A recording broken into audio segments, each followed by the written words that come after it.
Roman Reigns finally goes face-to-face with Paul Heyman and tells him exactly who ruined the bloodline. Dominic Mysterio is cleared. There are stipulations between Becky Lynch and Lyra Valkyria, and CM Punk goes face-to-face with Gunther. The New Day is going to be on the show. Welcome to Raw Recap, a WWE and Fanatics original production.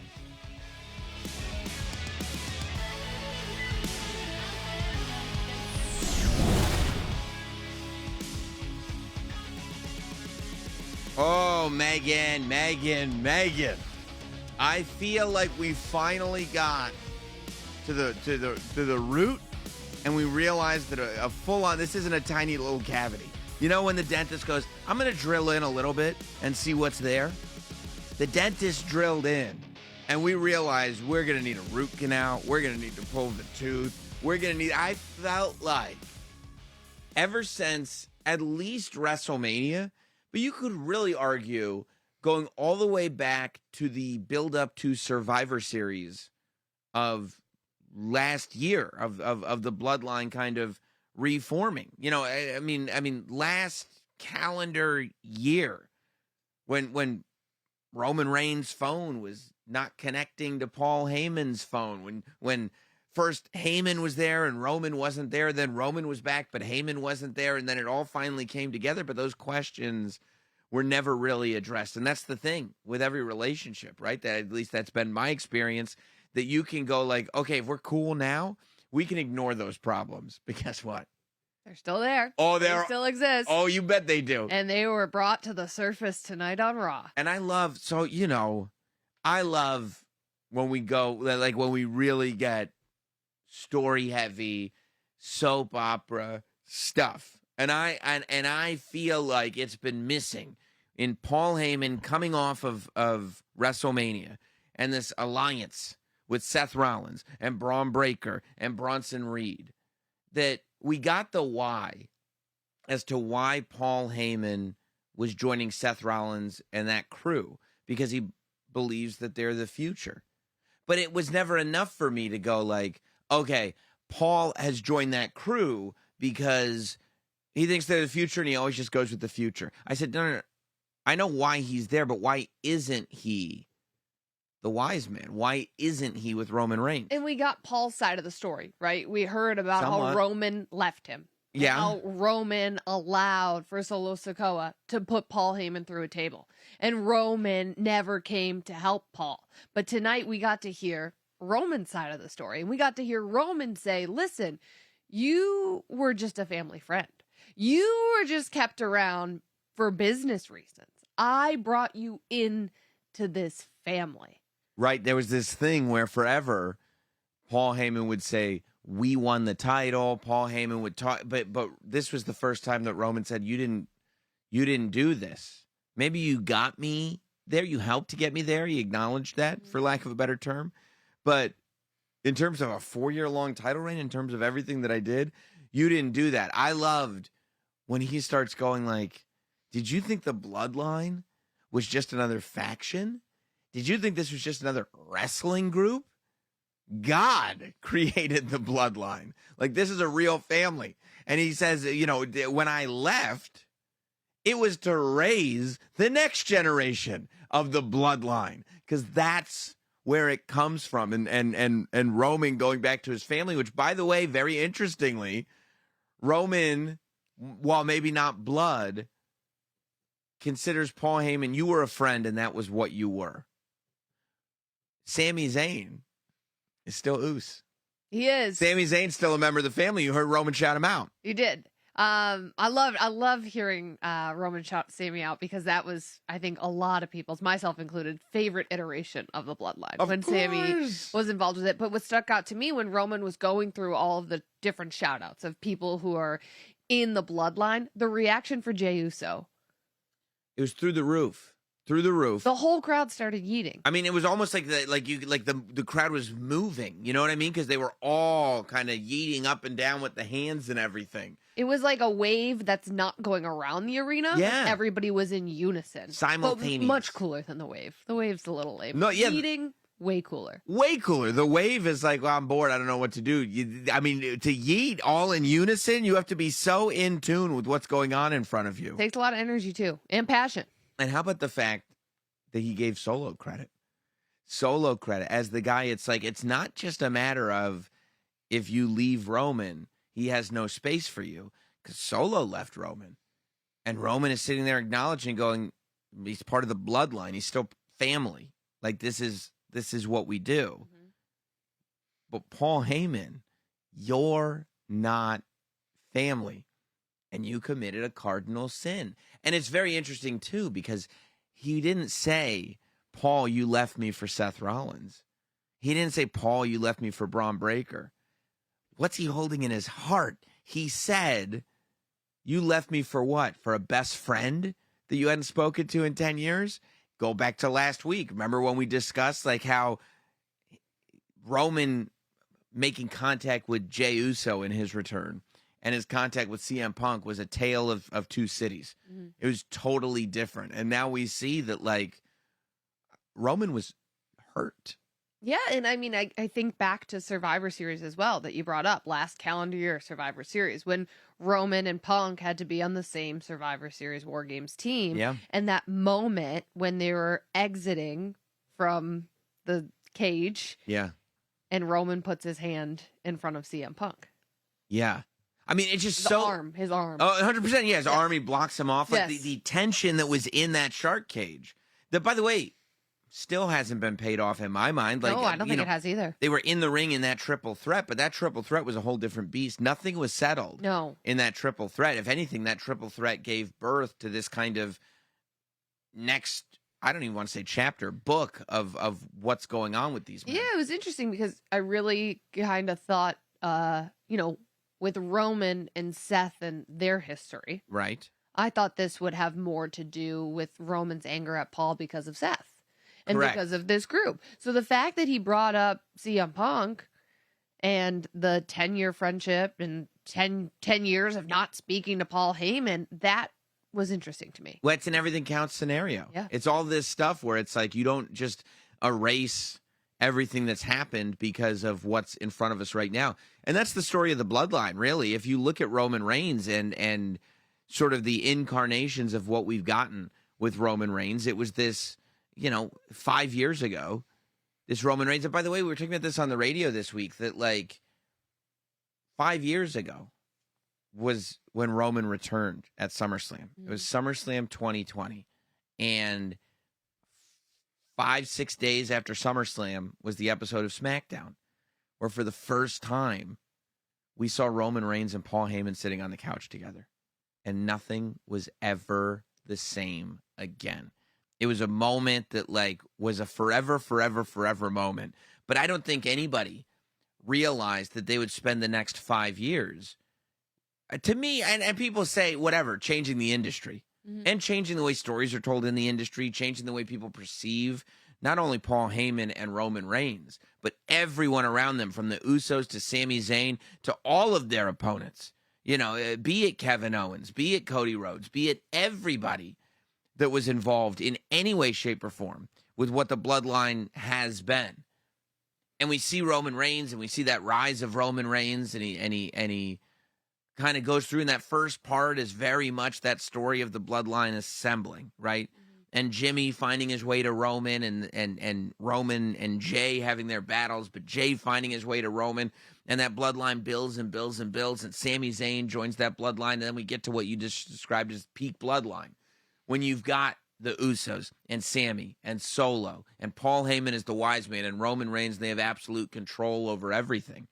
And then at a point, as they approached WrestleMania 40, it got into the sort of absolute power corrupts absolutely scenario where it's like they have too much. Yeah. Roman has too much power. Paul Heyman has too much power. And then we watched a year of Roman Reigns between WrestleMania 40 and WrestleMania 41 trying to deal with the aftershocks of the massive earthquake that was the bloodline. the consequences as well. Boom. And the Solo Sikoa interferences in matches. Yes. I mean, Yes. That happened time and time again.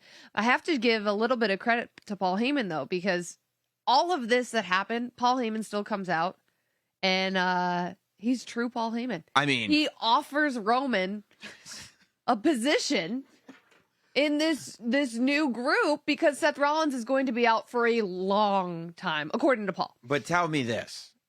So now, and that's all to say that now we've got a very different Roman Reigns. Yeah. We've got a Roman Reigns out there. And I'll get to your point because it's a great point. But Roman also said, like, Paul, the only reason I'm the OTC, and I thought he was going to say it was not because you, it's because of my family. He goes, it's because they acknowledge me. And I go, is Roman giving credit to the audience? This is the same Roman Reigns? Said, that's my ring. That's my camera. These are my seats. This is my building. Remember that? Oh, I remember. And now he's fully aware. I'm still the guy because they've said so. And you're right. Paul Heyman comes out. He's got his finger up in the air. Oh, yeah. One of the most pathetic bloodline fingers I've ever seen as it just quivers downwards as he's realizing Roman is not buying any of this. And why would Roman buy any of this? But I find that so fascinating when he goes, we need a leader. He didn't just offer Roman a spot in that group. He literally offered Roman Seth's spot. Yeah. I mean, if I'm Seth, I'm going, whoa, I understand I'm injured, but I've literally been gone for 2 weeks. Well, also, 2 weeks and you're offering my spot to my arch nemesis? Also, the way this segment begins, Paul Heyman comes out and he says, I'm here because the entire future of the industry stands beside me. It is Braun Breaker in Big Bronson Reed. That's a great call. And they're just holding the briefcase. No mention of, Seth as well, but he's not here because he's hurt. He said the entire future. The entire future. And it really did start to look more and more clear that the money's being put behind Braun Breaker Yes. as that guy. And look, Braun Breaker stepped up. And that's a difficult scenario when you've got Roman Reigns, who, granted, 6 years ago, yeah, Roman was figuring it out. But guess what? He figured it out. Like, Roman is in the rarest of the rare air. The air where, as Bubba Ray Dudley pointed out, Roman can just stand and the world responds. And they just wait. He sniffs the air. The way he gazes at the camera with the squinted eyes. And you go, I don't know what he's going to do, but he knows what he's going to do. And I'm waiting patiently. I fully trust my tribal chief. Yes. Whatever his plan is, it's probably the right one. 100%. But Braun steps up to that spotlight, that impossible spotlight, and steps right up to him to the point where, like, listen, when you're a star on the level of Roman Reigns, it can't just be anyone anymore. Like, it can't just be anyone stepping up and being like, well, I'm going to be in a Roman Reigns match. And the world goes, that's a big match because Roman Reigns is in it. No. There's a lot of people who you'd go, I don't know, Roman Reigns match with this person, Roman Reigns match with, that's Roman Reigns you're talking about. But I felt like I was like, oh, I believe this. For lack of a better term, I believe that. When Braun Breaker reached out for the microphone for Paul Heyman to hand it to him, I thought, oh my gosh, this is going to be a moment 5 years from now, 3 years from now, 1 year from now. We're going to look back and be like, that was Braun Breaker stepping up to Roman Reigns. Yeah. Yeah. And also delivering a spear to Roman. And you saw, and Roman, I mean, listen, Roman tells a very elaborate story with his words. And I felt like as much as we started getting to the meat that's on that bone, we barely scratched the surface with what is really going on. When Roman said straight up, I didn't ruin the bloodline. You did. It's like, boom, there it is. Yep. There it is, like straight up, you're the one who ruined the bloodline. And I normally would say wise words from a wise man, but you're not a wise man anymore. And it's so funny because you see Bronson Reed behind him going, that's right, he's an oracle. And Roman corrects him and says he's a dumbass. And every time he says he's a dumbass, Braun Breaker gets more angry and more angry and more angry. Roman starts to see it. But, he weaves this story, Roman does, with his words. But then there's even more of a story that's told after Roman catches that spear. And you see this look, and I always talk about this look that's on Roman's face, because Roman's face will tell you everything that you need to know. And it's this look of pain. Obviously, Braun Breaker just speared you. But it's also surprise. It's also maybe a little bit of momentary humbling. It's a little bit of momentary, I didn't expect to be here. What am I going to do now? All of that is happening when this spear hits. But never once did you feel or did you see any real shake to his confidence. No. I mean, look, you saw him flat on the ground about to get tsunami'd. Yes, you did. But that's more helplessness, right? Than a lack of confidence. And it's a 2-on-1 scenario. And listen, he has history with both these guys, right? Obviously, Braun Breaker is the one that took him out the Monday Night Raw after WrestleMania. Mm-hmm. Don't forget Bronson Reed was in that War Games match. That's right. With Solo's Bloodline. Don't forget, that's the match Bronson Reed was in that match. He's interacted there before. So he's also tied into this thing. But then Jey Uso comes out. And it's so great, right? Because last week, it's CM Punk who's getting beat up, and Jey Uso comes out, and then Roman Reigns' music hits. The audience goes crazy in Birmingham. Jey Uso's music hits while Roman is laid out, and the audience goes crazy. We went crazy in your living room. Of course. In Houston and in the Not Sam living room. Yeah. But to see Jey come out and take him out, and you realize, it's the prophecy. It's the whole bloodline prophecy. This idea, and it's not just a look anymore. It's like Roman can be saved by Jey just as Jey can be saved by Roman. That everything that we thought Jey could be, everything that this bloodline could be leading Jey to, we saw it, And at the end of the show, Roman is the one hunched over holding his ribs. And Jey is the one standing tall with this look on his face going, why would you ever think my family's the one to mess with? Why would you ever in a million years think that we were the ones that you should go after? That was dumb. That's not the right move. And they're looking at him going there's two of them now. This isn't Roman and his sidekick. This isn't Roman and Jey, one half of a tag team. This is two bloodline main event stars going, hey, we're controlling this place. And the audience is with them. And this isn't a Jey Uso happy to be there, he belongs. It's his place. It is. You're happy to be home, but you're grateful for your home, but it's your home. You built it. You made it a home. And that's what we've watched Jey Uso do since Survivor Series until now with Roman Reigns. Yeah, that was the final, of course, but no, you're 100% right that was the final sort of, I think Jey is there. Yeah. And then it was let's watch him really get there.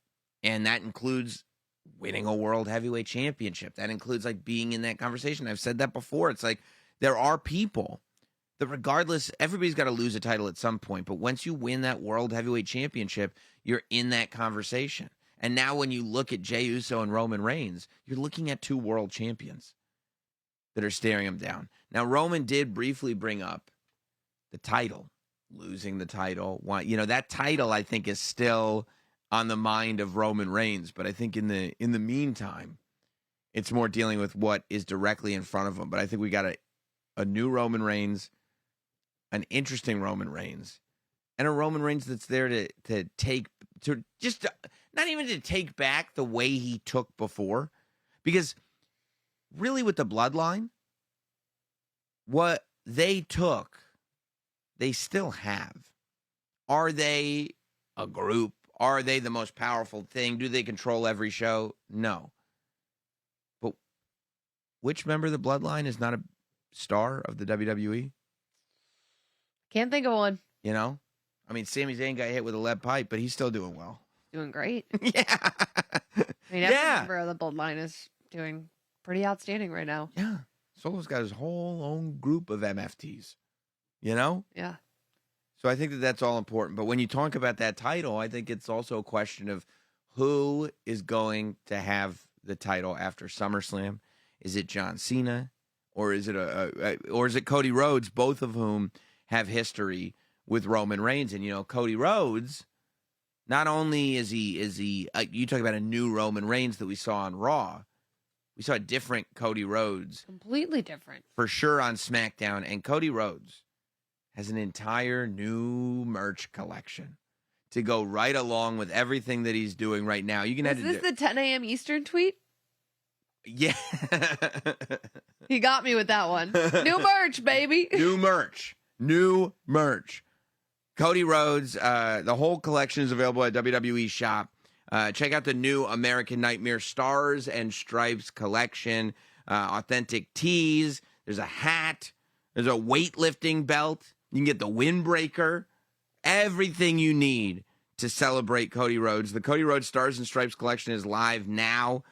Don't wait to grab yours as we head towards this epic street fight with John Cena at SummerSlam. If you're going to SummerSlam, you want to wear that new Cody Rhodes collection. If you're not going to SummerSlam, but you're having some friends over your house, you're going to want to wear the Cody Rhodes collection to impress them. If you're getting tickets from Fandango to go to SummerSlam in a movie theater, not the Fandango the wrestler, the Fandango the company. If you're getting, because that guy, I don't think he's selling movie tickets. But if you're getting your tickets and you're going to a movie theater to watch SummerSlam, which was announced today, you got to wear this new Cody Rhodes collection. So go to Fanatics or WWE Shop. Get those now. And speaking of champions, former champions as they were, it's about time we introduce our guest here tonight on the Raw Recap. Well, let's welcome in our guest tonight from Houston, Texas, right backstage at Monday Night Raw. We have Kofi Kingston, we have Xavier Woods, we have the New Day coming off of. Hold on. Sam, this is crazy, bro. This is crazy. We've been boycotting your show since WrestleMania. Last time, when we interviewed with y'all, you remember that was probably the best interview that you had, and we talked about your enthusiasm. And now it almost seems like you're trying to stifle a laugh. You know what I'm saying? Like you just can't hide your excitement. You know what I mean? Like you're so much more excited now than you were back then to see us. And we just came off this unfair, this atrocity, this miscarriage of justice. We shouldn't have even been in a triple threat tag team match for the #1 contendership. Why were we even in that match? And you're over here trying to stifle a laugh. It's not funny, man. No, I know. No, yeah, and also Meg knows too, because she already knows that we were going to come at you like this because you came at us with this energy, and she's already annoyed that you can see it on her face. Yeah, I'm annoyed. They've been grieving. It's been a really tough time for the New Day, and you just come on here insensitive. Why shouldn't you guys have been in the triple threat? Why wouldn't you have to earn your way? We should have had a match for the tag team championships. It's a rematch. The rematch clauses. How come Io just got a rematch tonight? Is she got a rematch, right? Yeah, that's a good point. Lyra's been getting rematch after rematch after rematch. I mean, come on. Oh, they want to. Well, I mean, there is no the rematch clause in and of itself. There is no technical rematch clause anymore. So now it's whoever is in power, Adam Pearce, tyrant. He chose to not give us a rematch, but during Io and Rhea, Naomi cashed in. Io gets a rematch. Rhea, who wasn't even champion, gets a rematch. Crazy. But the 13-time World Tag Team Champions don't deserve a rematch? He said because we weren't giving rematches, we don't have the power to make matches official, as so stated by Adam Pearce, who says his catchphrase so happily when he does make things official. So to put it on us is ridiculous. I appreciate I appreciate that. It's just that also the argument that you should just get an automatic rematch, it's a tough argument when we just saw the LWO were able to beat you guys tonight. So the idea... It was 4-on-2. and you're surprised that understand, but the LWO, they're very good wrestlers. They're very good. They're good. They're incredibly athletic. They can do things that I could never ever do. Yeah. The way that they beat people up in the ring while doing circus style moves. I mean, I'm a fan of watching the circus. I'm not a fan of being in it, but these guys, they're circus acrobats. Cirque du Soleil type brothers. Of course they won the match. You guys act like they're not capable of winning. You know? It's not that we don't have faith in this division. We have nothing but faith in this division. But people like you clearly don't. To make comments like, oh, well, if the LWO can beat you, anybody in this division has the ability to beat anybody because there are nothing but fantastic teams. But the problem is that when we are treated unfairly due to the decisions of WWE management, that then plays a huge role in the outcome of these matches. And that is the problem that we have. What else is the problem? Sorry, to cut you off. To cut you off. I didn't say not to cut you off. I said to cut you off. I didn't want to hear what you had to say. But you know what kind of man is in power right now? The man, did you see the post that Adam Pearce just had on social media today? Oh, Adam I saw Pearce. it. That was not cool. Insensitive, completely insensitive to the people who have lost their jobs. Adam Pearce then comes on and starts to make a post pretty much pretending like he was fired. And he makes a joke out of it. For what? For some clicks and some retweets? What was Rick rolling?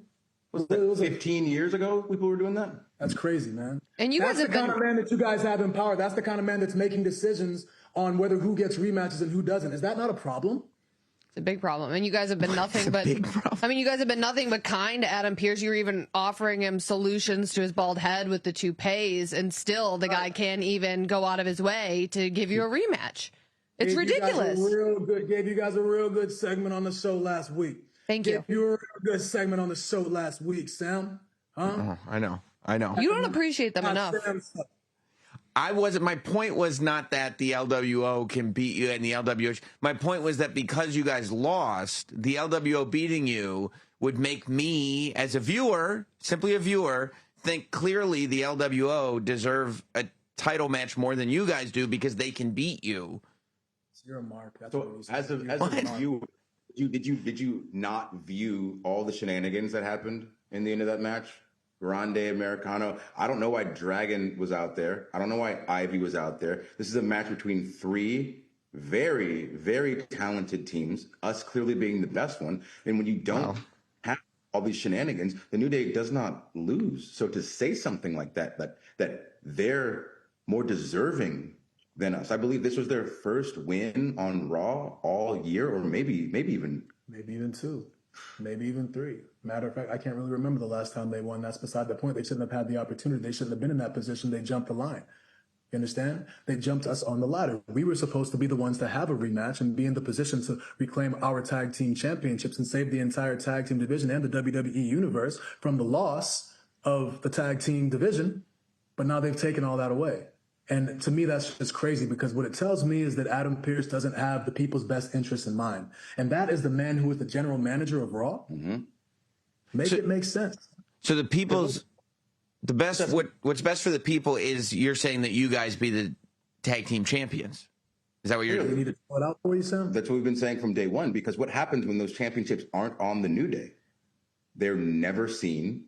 They're not on the show. They're not in photo shoots. They're not at red carpets. They're not loved. They're not adored. They aren't given the effort that are needed for those championships. Let's break it down even further, since you want to back the bald-headed tyrant. Is that the bald-headed tyrant? And that, you know what? That's probably why you like this, man.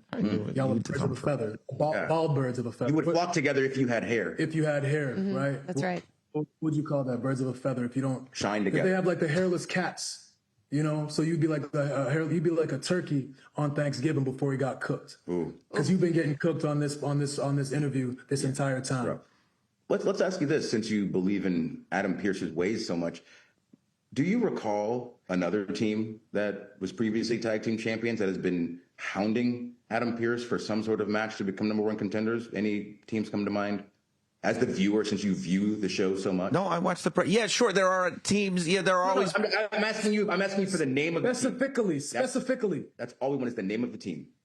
I don't know. There have been multiple people that have requested. Because you are not an avid viewer like you say you are. If you were, you would remember that the War Raiders have been on Pearce's ass to get a match to become number one contenders. Question for you: Where were the War War Raiders tonight. Why were they not involved in the match? Why was the LWO involved in the match before the War Raiders were? You said it yourself. They haven't won a match on Raw in how long? So why were they? No, I didn't. Or the War Raiders? But I would think they're more deserving than you for a title opportunity. What are you talking about, It Sam? don't make sense, man. I mean, What are you talking about? How do you feel about the War Raiders not being involved in that, since you have such an intense opinion on the tag team division that you clearly don't care about? I would love to see the War Raiders have another tag team championship match. I will say, you know, when you talk about, like, you know, what is best for the tag team division, that I did see that, like, this amazing phenomenon happened. And when the Judgment Day won the tag team championship, I'd never seen them so popular. The ovation, the reaction that the Judgment Day got winning the tag team title. My goodness gracious, Sam. What do you understand why that is? Do you understand the relevance that we bring to those titles? The sanctity that we bring to those titles? That the crowd, these hard-headed, people out here, they would be out there. You're getting me flustered. You're getting me kind of aggravated, bro. How so? He's going to take a second because you're bothering him too much. I want to go back to the comment that you just made. You've never seen the Judgment Day more popular.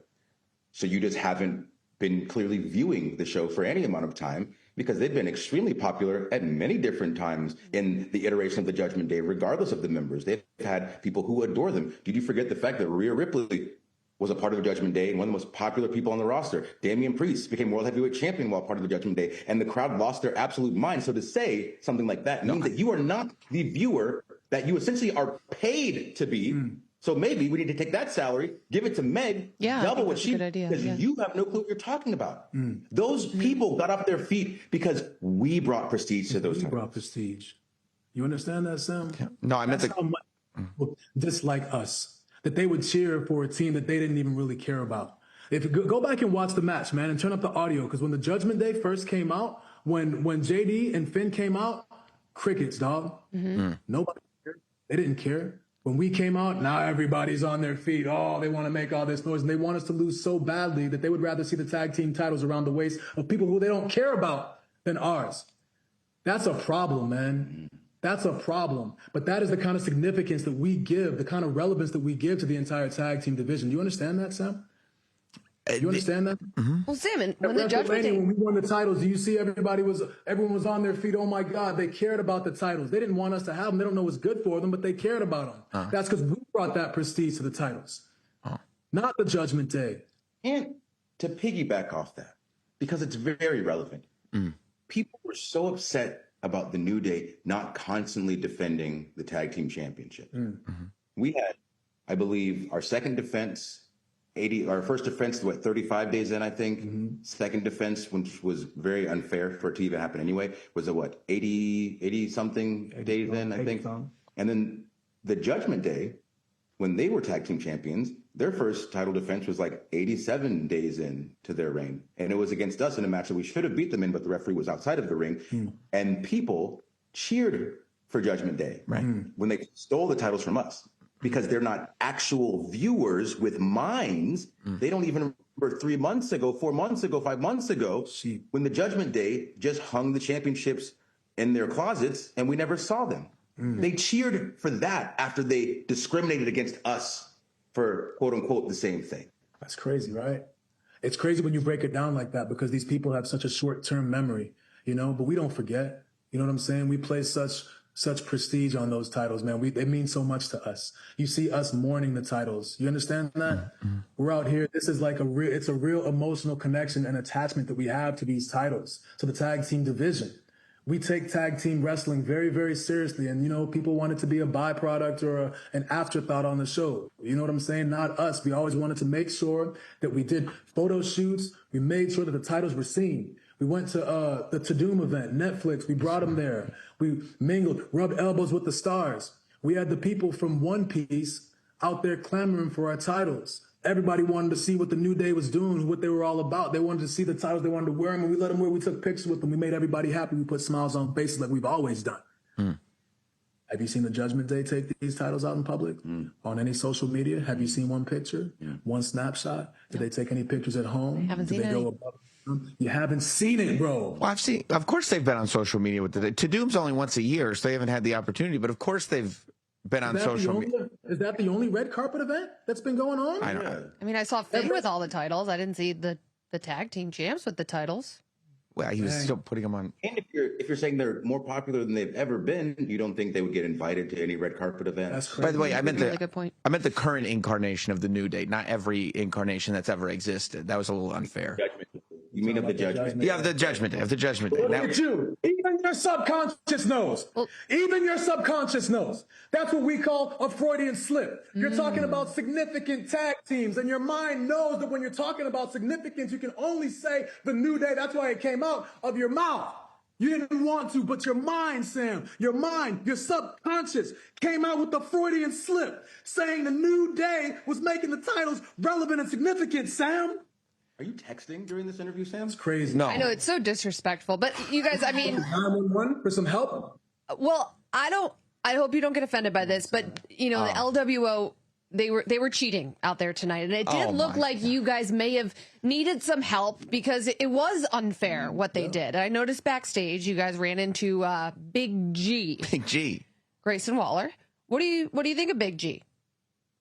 Yeah, well, he's very excited right now. He's very excited about the fact that him and Theory are no more. You know, they've been on the rocks for about 1, maybe 2.5, 3 years now. And sometimes the hardest breakups are the ones that are slow, you know, and this has been a slow breakup to say the least, but I'm really happy for Waller because like we've been telling him, you know, this man is a star.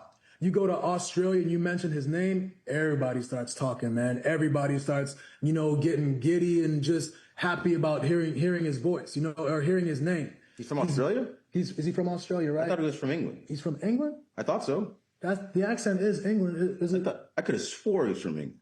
Bro, I think you know what I'm talking. It doesn't really. It all sounds the same, bro. It doesn't matter where he's from. When he goes to his hometown, like his name is being echoed in the streets. You know what I'm saying? People are just, you know, they're clamoring to see him. And then when you stick someone like A-Town down, when you put A-Town down, it's almost like you put that energy out into the air. By putting that word into your name, you're automatically bringing yourself down. He's not an energy guy. You know, he's more of a meathead, muscle. I want to post more videos of myself with my muscles and everything. And he's got big muscles. That's great. But when it comes to being in touch with oneself and affirmations and things of that nature, you know, positivity, he doesn't really understand it. So when he puts down in his name, that's what brings him down. And that's why he's at where he's at. And Waller should be up here, man. And we see that potential in him, you know, so we've taken him under the wing, you know, so it's really, we're just really happy for him that he's finally about to be set free. You know, he's about to fly. Could he be a member of the New Day? He just, I mean, we're really happy. We're really happy that you're over here trying to, like, you know, shun this man's moment. You try to do the same thing with us at WrestleMania. What's next? What's next with you guys when you win the tag team champion? You try to, you know, live outside the moment. And what we're trying to do right now is live in the present and be happy for him right here and right now, Sam. Okay, so don't jump the gun and don't try to like reduce this man's moment. Don't try to, you know, make it insignificant. This is a big deal for him. He's been on what 4-year breakup, and he's finally out. He's finally out. You know what I'm saying? I don't know. Sometimes people say people break up with their tag partners and they're never the same again. There are, you know, situations where that's happened. But do you realize that you're talking to the greatest tag team of all time? Yeah, no, I know. I have literally the most experience with tag teams. Yeah. And you're saying, oh, well, I heard some people, but you're not citing a source. You're talking to the greatest internet guy. Yeah, all over. You can tell. Oh, you read the dirt sheet. Yeah, you get your little buddies on Twitter to back up what you say. You get some bots. You pay for some likes. You pay for some retweets, and then you go, oh, I'm the know-it-all, Sam Roberts. Oh, I heard. I'll give this match 4 out of 10 stars. But I have a question. Who knows the most about tag team wrestling? I'll tell you, not Sam. Not Sam. Oh, not again. Uh-oh, here we go.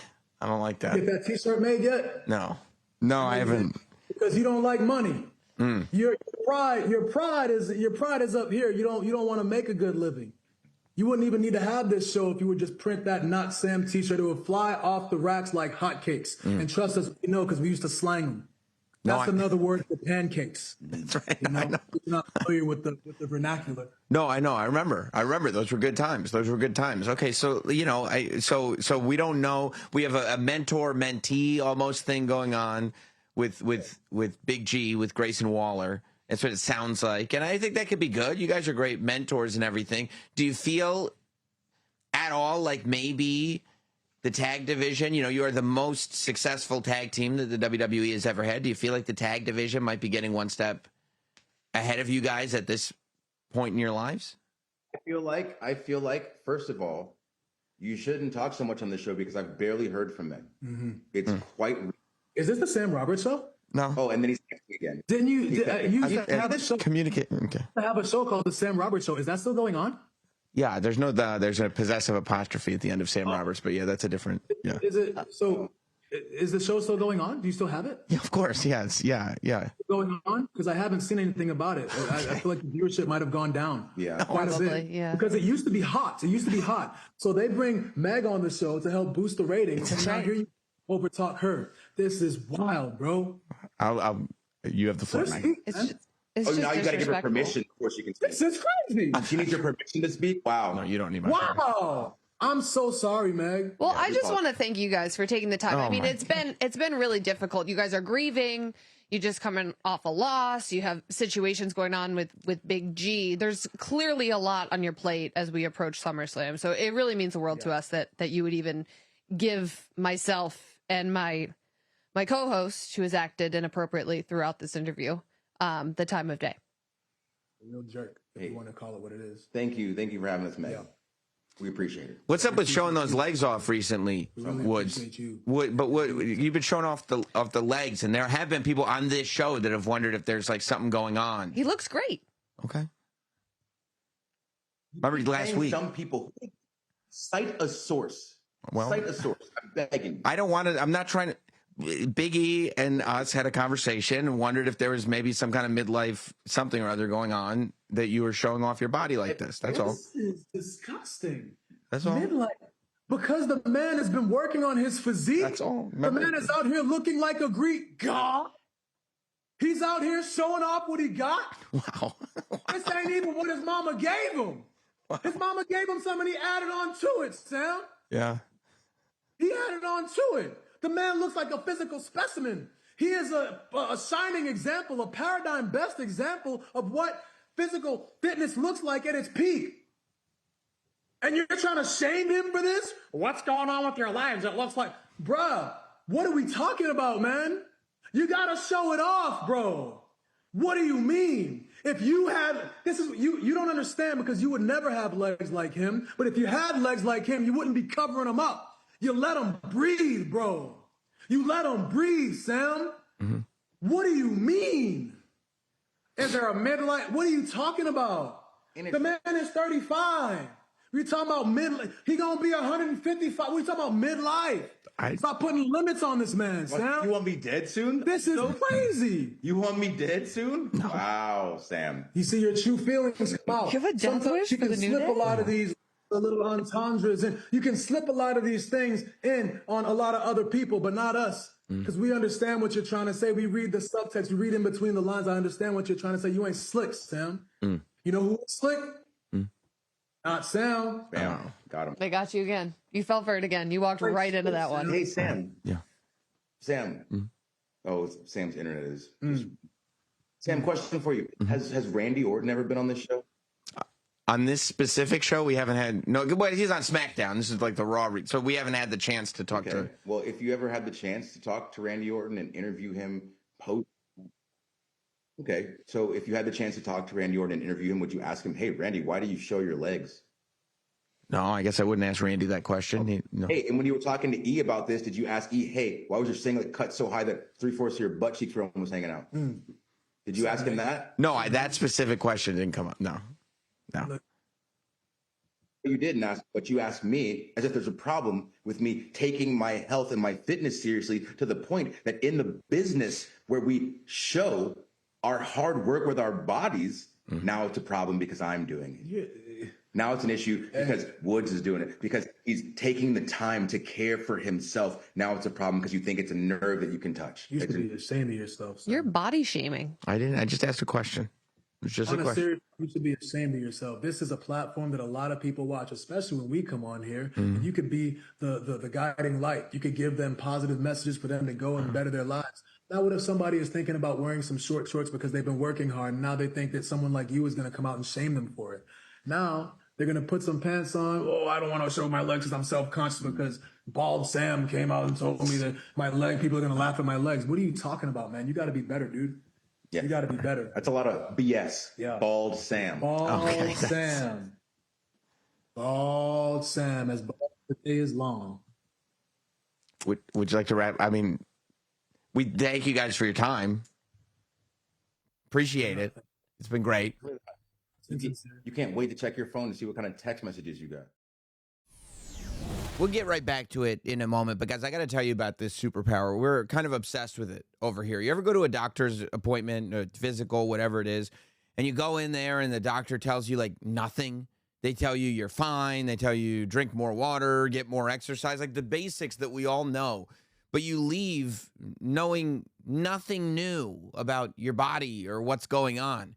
This is why Superpower Health is so amazing. Superpower sends a licensed professional to your home, or you can visit a nearby lab. They run a massive lab panel with over 100 biomarkers, way more than you usually get. Their app, it includes detailed information on your heart, your liver, your thyroid, your hormones, your metabolism, your vitamin and mineral levels, even environmental toxins. I mean, you start to know everything. And then you start to know everything about everything, what you should be looking for, how you're doing, what you can improve. That's why I like it, because it offers you, if you need nutritional supplements, guidance, whatever you need, it's going to tell you why you need it. If you need to adjust your lifestyle, adjust your behavior, it's going to tell you why you need it. And then once you start making those adjustments and you feel the difference, you know the difference you're feeling. Superpower is they're amazing. They think every person has the potential to live 100 years, and I'm hoping that they're right. For a limited time, our listeners are getting $50 off an annual Superpower membership by using code RAWRECAP at checkout. Just head to superpower.com and use code RAWRECAP to get our exclusive discount. Your biology decoded, your blueprint activated with Superpower. After your purchase, they'll ask you where you heard about them. Please support our show and tell them that Raw Recap sent you. Yeah, that's a new day. Hey, yeah, thanks for... What? You just really had my back. You know, it was a little difficult, but luckily you had my back so well that you really helped. I thought they brought up some good points. You did. Yeah, I mean, I don't know. Adam Pearce is in the wrong. But here's what I know, and they didn't pick up on it right away. I know for a fact that the only reason you brought up that they were nice to Adam Pearce with the gifts was because they would associate our baldness. And I know you did that on purpose. Well, it was a little weird because Adam Pearce had an issue with your guy, Dominic Mysterio, but you were also defending him. So I was just I was wondering where you're at with Adam Pearce. Oh, that's all you were just wondering. You're just curious. Yeah, and then Not Sam on your show, you talked about how Adam Pearce, doesn't run exactly a tight ship. It's chaotic when Adam Pearce is around. Yeah. So you're just saying this was all just curious. Yeah, I mean, you have various takes, and I just would like you to set the record straight. Great. No, I thought I was in a way actually respected your survival mechanisms, and then I feel like but if you were just curious, I guess you were just curious. Can you blame me? No, you're an investigative journalist after all. That's right. You're a reporter. Yeah. Got to get to the bottom of Got stuff. that Medill journalism degree. No, it's important. It's important to have, listen, you know what else is important? What? Fanatics Casino. It is. I don't know if you heard about this, but Fanatics Casino is partnering with WWE, and this, to me, even more so than the New Day, is the ultimate tag team. Fanatics Casino and WWE is it. You can play Spin to Win for free daily on the Fanatics Casino app and win big, from rewards to fan cash, which you could use towards exclusive WWE gear. New customers, you can sign up, wager $10. You'll get $75 in fan cash and $25 in casino credit. Download the Fanatics Casino app or click the link in the YouTube description to sign up. That's not all. If you follow at Fanatics Casino on social and you like their ticket giveaway post, you will be entered for a chance to win tickets to SummerSlam. Wow. The hottest party of the summer. That's right. All thanks to Fanatics Casino.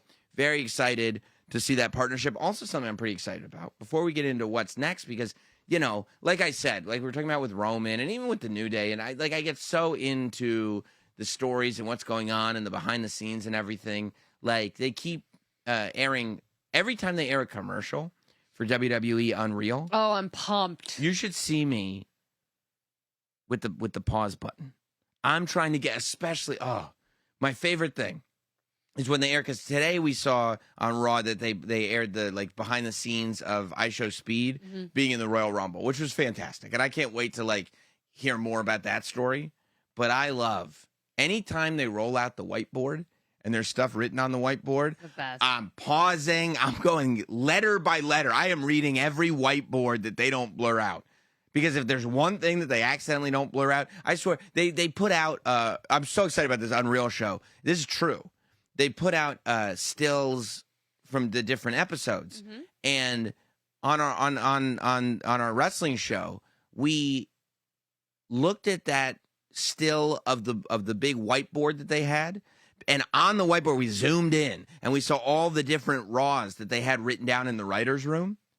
And we saw how many in a row that they were planning. Then we looked at the results of the actual shows to see if the matches that they planned. And then we were finding out, oh my God, they thought they were going to do this, but they actually did that. I mean, as somebody who's really into this, I can't wait to see this Unreal show. Yeah, I'm pumped to see it as well. I think it's gonna expose the industry and the business to maybe people who don't watch. I think this is an opportunity for new fans to jump in on the fun as well. And for people to have a deeper appreciation for what is actually going on, for the amount of work that goes into everything that we see, for the amount of work that goes into every story that's told, every match that's out there, the amount of stuff on the fly that has to happen, and stuff that gets planned way out in advance without people even realizing how far in advance. Just the combination of all that. Obviously, we'll be able to talk about it more once the shows come out. I just want to say I'm very, very excited about it. I got very excited at the start of Raw tonight. CM Punk and Gunther meeting face to face. This idea that it really is happening. And it is such an interesting meeting because CM Punk is this guy who's still like, you know, is so important in the history of WWE and really the greater history of professional wrestling. But Gunther is just this different beast that in the last couple years has, I would say maybe even more, the last 5 years, maybe, you know, whatever it is, has like completely, for me, especially now that he's world heavyweight champion, changed the game. And you've now, after all these years, got CM Punk in there with somebody who is completely different. And Gunther comes out and, you know, CM Punk is being respectful. I know who he is. I know he's Gunther, but really everything I've done has been training for this moment. I've been training all my life for this without even knowing it. And Gunther's going to find out I'm the best in the world. And it's like, yeah, rah, rah, CM Punk. And Gunther just comes out and squashes all of it. All your hopes. He goes, yeah, we have a lot in common, you know. We both think we're the best. We have these big egos. Except you have an ego because everybody chants your name. I have an ego from the results. Because I win. I win all the time. matches. I win my matches. So my ego is justified. Yeah. I don't No, care, it's not. he said, between the bells. That's what I care about. What happens before or after, I don't care. And that's exactly right. You said it. My ego is justified. Yours, you care what they think. Yeah, and it's funny because, you know, Punk said, I'm not here to make friends. I'm here to make money. As soon as he returned, and Gunther, He that's lives that. pretty much what, that's Bro, he lives it. exactly what he lives by. It did strike me as concerning a bit that Punk said he can't promise a win, because that's very unlike CM Punk. It is, but he knows, you know, what this is, what is going on here. And it's really interesting because CM Punk has said, I'm not here to make friends, I'm here to make money. But he's also, like, clearly still has this passion for pro wrestling. There's just nothing that matches it. Gunther doesn't. No. Gunther, he doesn't have he has a I'm passion. here to work. I'm here to work, but I'm here to win. I have a passion for being the best, but I'm not sitting here going like, isn't this fun? I get to be a wrestler. That's not Gunther's vibe at all. And Gunther he did it again. He goes, I'm going to choke you out. He basically told him he's going to bully him. I'm going to wipe the floor with you. And I believed every word that came out of his mouth. And he's made you believe. He said the same thing about Goldberg, and then he did it. He said the same thing about Jey Uso, and then he did it. And it's like, I don't know, man. CM Punk is the perfect opponent right now for Gunther because he's the ultimate test. It's like, if there's anybody that Gunther's not going to beat because he is our guy, it's Punk. Except if Gunther's right and truthful in his word, then he beats Punk too. And what do we all want to happen at SummerSlam in MetLife Stadium? We want CM Punk to be the world champion. That's right. We That's all what want to we chant want. CM Punk. Gunther doesn't care what we're chanting. It doesn't matter.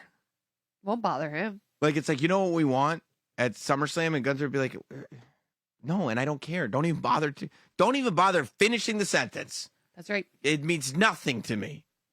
And I love that whole, like, I love that. I love that whole energy. We just haven't, it's difficult to get that in a way that you actually buy into it and believe it. I also love Gunther comes out and he goes, I didn't come here to create drama. Yeah. he's always just on his own vibe. I didn't come here to create. Last week it was, I don't know what you're so upset about. I'm in a great mood. This week it was, I didn't come here to create drama. I'm just going to like verbally eviscerate you. And then I'm just going to leave. It's all good. It's fine. And Punk's like, what am I even dealing with? The reality. This wasn't what I left behind. The reality. The reality. That's what he's dealing with. The reality of Gunther. SummerSlam is right around the corner, of course, and a couple of new wrinkles put into SummerSlam on Raw. First of all, verbal confrontation. Well, it got physical between Becky Lynch and Lyra Valkyria. And let me ask you, you've seen a lot of wrestling. Yeah. Yeah. Would you say that the way Becky won at Evolution, was it the slickest finish ever?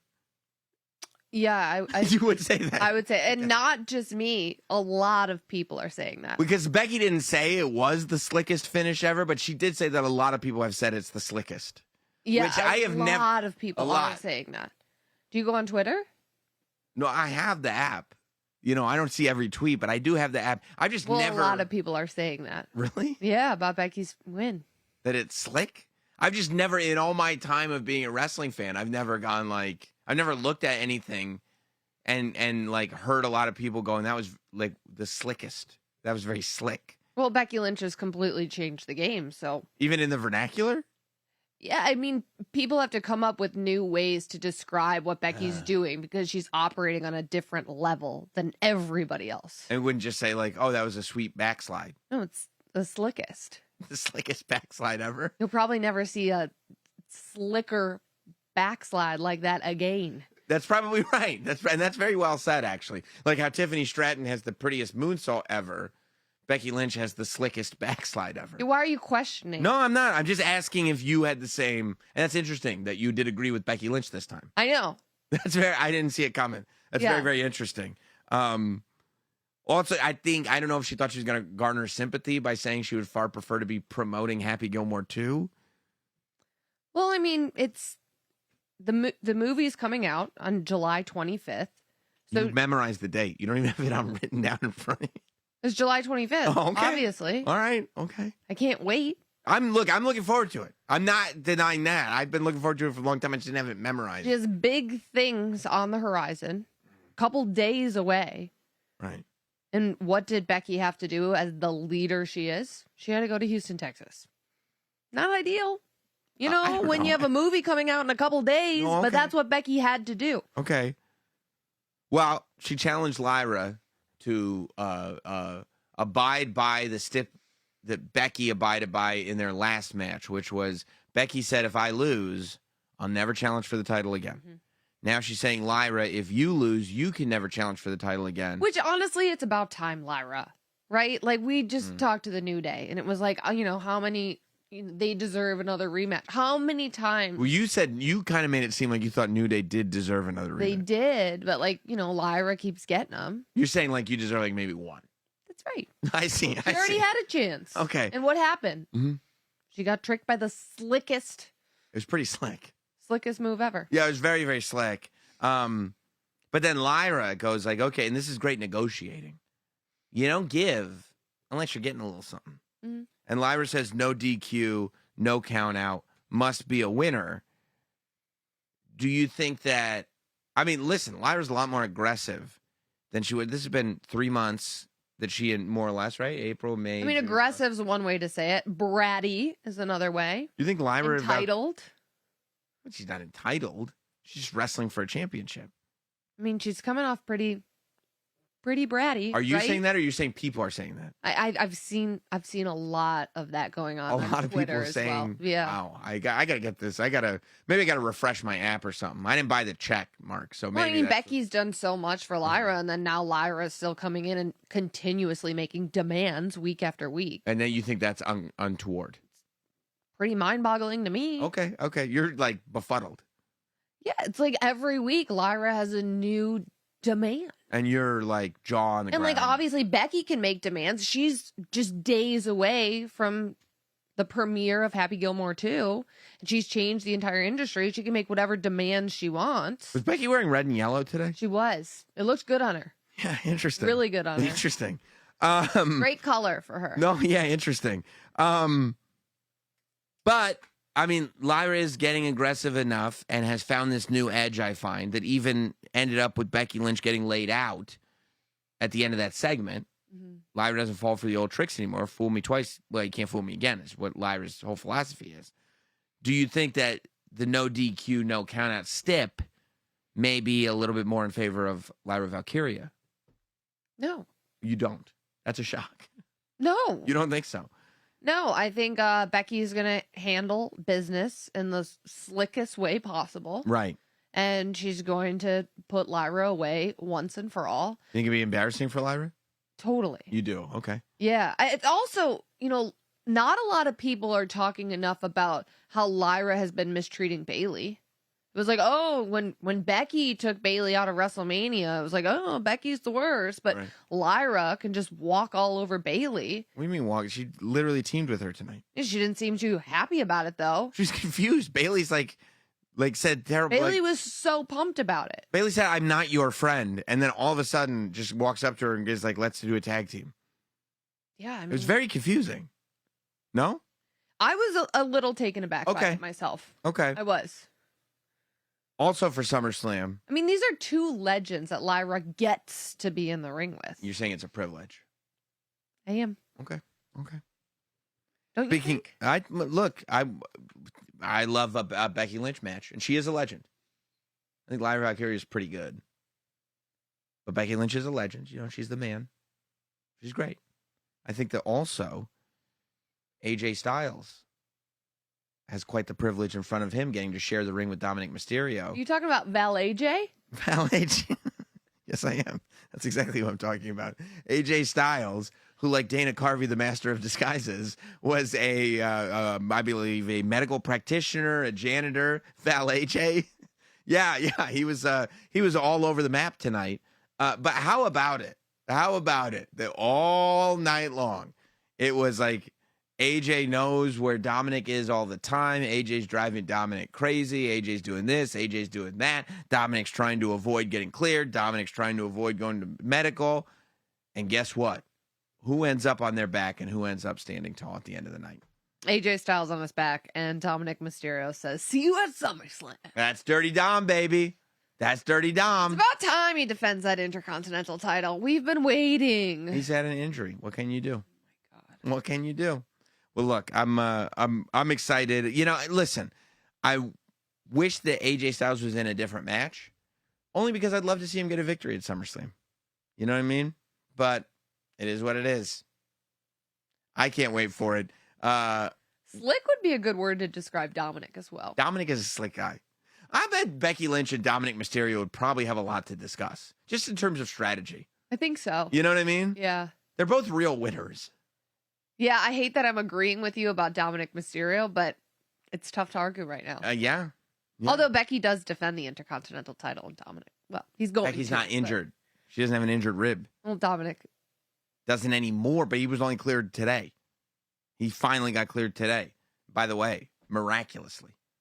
He's like Cena at the Rumble at the Garden. I was getting kind of back way quicker. While Pierce and everybody was like hunting down the doctor to get the report, I'm like, what about the HIPAA violations on this? That right? feels HIPAA-ish. You know? Yeah, it does. It does feel HIPAA-ish. And if I'm Dominic, I'd probably bring that up to him. Yeah. Like, this doesn't feel...